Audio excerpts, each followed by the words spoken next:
ఇప్పుడు జరగబోయే ఎమ్మెల్సీ ఎలక్షన్లో యనమల రాకేష్ రెడ్డి గారికి ఓట్లేస్తే విద్యావంతుడు, మంచి అన్ని మచ్చలేని నాయకుడు కాబట్టి ఈయన ఓటేస్తే బాగుంటుందని మా ఉద్దేశం సార్. ఇంకా తీర్మానం మల్లన్న రైతులకు వ్యతిరేకంగా మాట్లాడి రైతు బంధు వేస్తే వారిని చెప్తూని కొట్టాలనే దాని మీద మాట్లాడింది కాబట్టి ఆయనకు ఓటేస్తే అది ఏమాత్రం కూడా సరైనది కాదని రాకేష్ రెడ్డికే ఓటేసి వారినే గెలిపిస్తే అన్ని తెల్ల విద్యావంతుడు, అన్ని తెలిసినవాడు, మంచి ప్రజల గురించి చేసిన ఒక వ్యవసాయ కుటుంబంలో చెందిన వ్యక్తి కాబట్టి యనమల రాకేష్ రెడ్డికే ఓటేయాలని కోరుకుంటున్నాను. అట్లాగనే సార్, ఇంత ముందుకు బీఆర్ఎస్ పనుల్లో ఎలాంటి అభివృద్ధి కార్యక్రమాలు చేశారు సార్ మీరు మాజీ సర్పంచ్?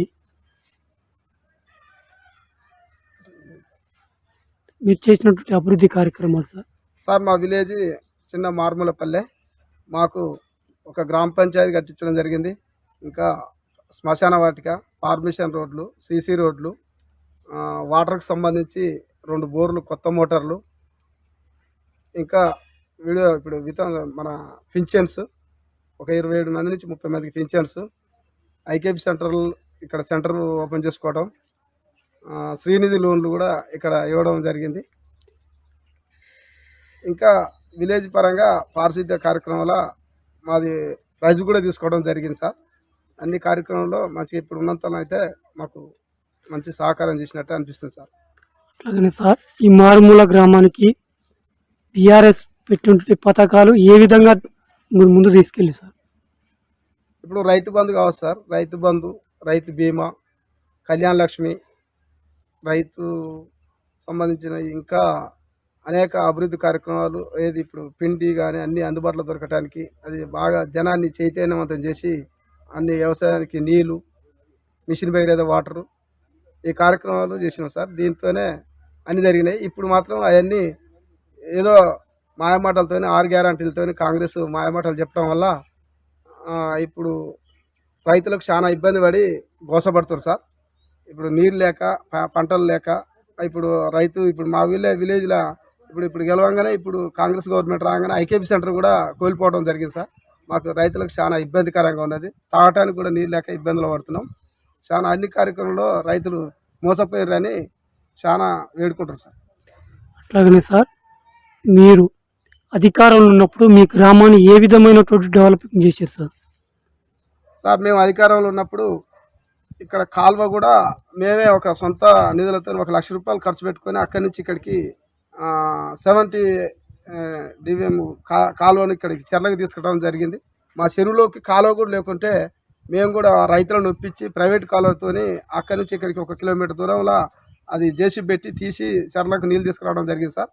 ఇంకో విధంగా మా చెర్లకు రుద్రమ్మ చెరువు పోయే రూట్కుంటే అక్కడి నుంచి మా చెర్లకు తూము కూడా లేకుంటే ఆ కాలువకు తూము వేసి మా చెర్లకు నీళ్ళు తీసుకురావడం జరిగింది. ఆ విధానికి ఆడికి పోవడానికి ఇబ్బందిగా ఉంటే అక్కడి నుంచి అటుకి ఒక 5 లక్షల దాంతో ఫార్మేషన్ రోడ్ అయ్యడం జరిగింది సార్. ఆ విధంగా చేసి రైతులను ఆదుకోవడం జరిగింది. అదేవిధంగా ఐకేపీ సెంటర్ పెట్టడం జరిగింది. ఇంకా ఈ ఏదున్నా ఇప్పుడు పింఛన్స్ కాకుండా కళ్యాణ లక్ష్మి దాని గురించి కూడా చేయడం జరిగింది. ఇంకా ఇది ఉన్నది సార్, రైతు బీమా మా విలేజ్లో ఒక 4-5కి తండలు కానీ ఇక్కడ కానీ తేవడం జరిగింది సార్. అన్ని అభివృద్ధి కార్యక్రమాలు ఉన్నాయి. ఇప్పుడు అది లేకుండా కొంతమంది ఇప్పుడు అర్హులైన వాళ్ళకు కూడా ఆ పింఛన్ రాకుండా కొంతమంది ఇబ్బంది పడుతారు సార్. అట్లాగనే సార్, మిషన్ భగీరథ నీళ్ళు అద్భుతమైనటువంటి పథకం, అది ఇంటింటికి నల్ల ఇప్పించారు సార్? ఓకే సార్, ప్రతి ఇంటికి మా విలేజ్ నుంచి ప్రతి ఇంటికి మిషన్ భగీరథ నుంచి నల్ల ఇప్పడం జరిగింది సార్. అది అందరికీ వస్తూనే ఉన్నాయి సార్. ఇప్పుడు కూడా ఒక ట్యాంక్ కూడా ఇక్కడ ఒక ఓహెచ్ఆర్ ట్యాంక్ ఇక్కడ కట్టుకోవడం జరిగింది, ఇక్కడ 2 కట్టుకోవడం జరిగింది. తండల ఒక ఓహెచ్ఆర్ ట్యాంక్ కట్టించాం సార్. అక్కడికి మిషన్ భగీరథ వాటర్ ఖచ్చితంగా అందరికీ వస్తున్నాయి సార్. అంటే సర్పంచ్ కాకముందుకు ఏ విధంగా ఉంది సార్? మీరు సర్పంచ్ అయిన తర్వాత ఈ గ్రామాన్ని ఎట్లా? సర్పంచ్ కానప్పుడు మా విలేజ్లో ఏం లేకుండా సార్. ఒక సీసీ రోడ్డు కూడా ఈ 45 సంవత్సరాలు మాకు తెలిసే కానీ నాకు 40-45 ఏళ్ళు ఉంటాయి సార్. ఆ క్రమంలో మా విలేజ్లో ఒక్క సీసీ రోడ్డు కూడా లేకుండా ఉండేది. ఇప్పుడు మేము వచ్చినాక సీసీ రోడ్లు వేసుకోవడం జరిగింది సార్. ఇంకా కరెంటు కూడా జర అవకతవకలు ఉండే, కొన్ని డ్యామేజ్ పోల్ల కింద మళ్ళీ ఒక 10-20 పోళ్ళు ఒక 2 పర్యాయాలుగా వేసుకోవడం జరిగి మా విలేజ్ని మంచి లైట్లతోనే తీర్చిదిద్దడం జరిగింది సార్. ఇంకా ఇప్పుడు చెరువులో వాటర్ ఒకటి తెప్పించడం జరిగింది సార్. కళ్యాణ లక్ష్మి కూడా అందరికీ దరిదాపు మా విలేజ్ నుంచి 60-70 మందికి కళ్యాణ లక్ష్మి కూడా వచ్చింది సార్. అట్లాగే సార్ రైతు బంధు వల్లే రైతులు చాలా ఇబ్బందులకు గురవుతారు. దీనిపైన సార్ రైతు బంధు వేస్తానని చెప్పడంతో కొన్ని ఆశలు చేసి కాంగ్రెస్ పార్టీ అధికారంలో వచ్చినాక ఆ రైతు బంధు వేయకుంటే రైతులు చాలా వ్యతిరేకత ఆగ్రహంతో బాధతోని బాగా చింతిస్తారు సార్. ఆ కార్యక్రమం చేయడానికి నిన్నటి దాకా పడ్డాయి సార్. నిన్న దాకా కూడా ఒక అప్పుడు ఉన్నప్పుడు 5 ఎకరాలకు పై కానీ 100 ఎకరాలు ఉన్న వాళ్ళకి కూడా రైతు బంధు పడేది. కనీసం ఇప్పుడు 5 ఎకరాలు 2 ఎకరాలు ఎకరం కూడా రైతు బంధు వేయకుండా రైతులను ఇబ్బంది పెట్టడం జరిగింది సార్. అదేవిధంగా కాంగ్రెస్ గవర్నమెంట్ రాగానే నీళ్లు బంద్ అయినాయి సార్. అంతకుముందు వాటర్ ఉండేది. ఇప్పుడు శ్రీరామ్ సాగర్ ప్రాజెక్టు కూలిపోవటం, పిల్లర్లు గుంగినాయి అనేది అని చెప్పిండ్రు. అది కేసీఆర్ పోగానే మళ్ళీ నీళ్లు బంద్ అవటం, కేసీఆర్ ఉంటే నీళ్ళు వచ్చడం జరిగింది సార్. ఇది ఎంతవరకు కరెక్ట్ కాదని జనం అంతా ఆగ్రహంతో ఉన్నారు సార్. అట్లాగే సార్ మీ మాల్మూల గ్రామానికి సరైనటువంటి రోడ్డు మార్గం కూడా లేదు సార్. ఎందుకు ఈ ఏడాది జాప్యం జరిగింది సార్? ఇది ఇంతకుముందు అయితే road Thungathurthi to Nagaram RMB road నుంచి ఇక్కడికి శాంక్షన్ అయింది సార్, కాస్తండ వరకు. ఆ రోడ్డు శాంక్షన్ అయిన తర్వాత ఎలక్షన్ల కోడ్ పడడం చేత కొంత ఆగిపోయింది సార్. అది అయిన తర్వాత ఎమ్మెల్యే గారిని కూడా మేము తమ దృష్టికి తీసుకుపోయి ఏంటి సార్ అంటే, మీకు శాంక్షన్ అయింది, ఈ ఎన్నికల కోడ్ పడ్డ తర్వాత మీకు రోడ్ వేస్తామని చెప్పారు సార్. అది వేస్తామని చెప్తారు. ఈ 6 గ్యారంటీలతో జనం మోసపోయి తర్జన అయ్యి కాంగ్రెస్ గెలిపించడం వల్ల అది ఆడ జాప్యం జరిగింది సార్. అట్లానే సార్ మాజీ ఎమ్మెల్యే గారు ఓడిపోవడానికి ప్రధాన కారణం సార్? ఏం లేదు సార్, ఇది రాష్ట్ర వ్యాప్తంగా ఇది వ్యతిరేకత సార్. జనాల ఏంటంటే మార్పు కోరుకున్నారు సార్. ఆ మార్పు వల్లనే ఓడిపోవడం తప్ప అభివృద్ధి వల్ల ఎన్నడూ కూడా ఈ మాజీ ఎమ్మెల్యే గారు ఓడిపోవడం అనేది జరగలేదు సార్. ఏమైనా రాష్ట్ర వ్యాప్తంగా వచ్చిన మార్పు, అది మార్పు తీసుకోవటం, 6 గ్యారంటీల రైతులకు 2 లక్షల రుణమాఫీ అనేది ఒకటి, 25 నుంచి 50 ఏళ్ళ ఇప్పుడు ఉన్న పరిస్థితులలో మీ గ్రామాన్ని మీరు ఎమ్మెల్సీ ఎలక్షన్ ఎలాంటి సూచనలు ఇస్తారు మీ గ్రామ ప్రజలకు, మీ మండల ప్రజలకు?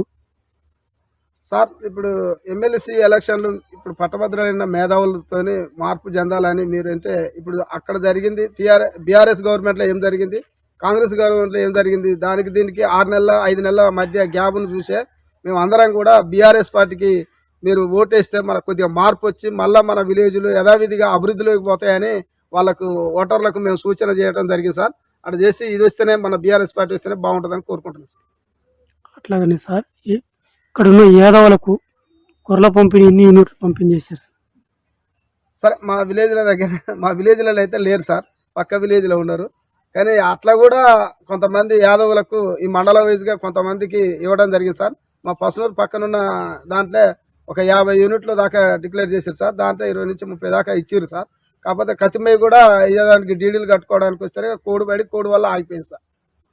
అట్లాగనే సార్ ఇప్పుడు ఉన్నటువంటి ప్రచారంలో మీ గ్రామ ప్రజలు కానీ, మీ మండల ప్రజలు కానీ, మీ నియోజక ప్రజలు కానీ మీరు ఎలాంటి సూచనలు ఇచ్చి మీ పార్టీని బలోపేతం చేస్తారు సార్? ఏం లేదు సార్, ఇప్పుడు ఉన్న పరిస్థితిని శ్రీరామ్ సాగర్ వాటర్ కానీ జనానికి లేదు, కానీ అందరూ కూడా ఊళ్ళల్లో విలేజ్లలో ప్రతి చెరువు ఎండిపోవడం జరిగింది.